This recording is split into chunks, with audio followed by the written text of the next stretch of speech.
ልጄ አልጨረሽም እንዴ? ጨርሻለሁ አባዬ።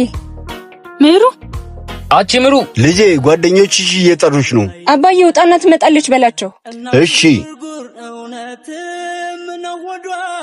ልጆች ትመጣለች፣ ጠብቋት። ውስጥ ገብተን እንጠብቃታ። አይ እዚህ ጠብቋት፣ ትመጣለች። ምን አገባ አንተ? በጓደኛችን ቤት ዘበኛ እናስፈቅድ እንዴ? ምን አልክ ልጄ? እንዴት ነው የሀብታም ቤት መጠበቅ ያዋጣል? ዘብ መሆን ጠባቂ መሆን ልጄ ያዋጣል። እሺ መጣሽ? ዘበኛችሁ በጣም ተጫዋች ነው። በሉ እንሂድ። አይ አባዬ እወድሃለሁ። ምን አባዬ? አዎ አባቴ ነው። ለኔ ብሎ ነው እንደዚህ ጉስቁል ያለው። እናንተም ከኔ የምትወስዱት ገንዘብ የአባቴ ነው። እሺ ከዚህ በኋላ ላያችሁ አልፈልግም። ምን? ሂዱ ከዚህ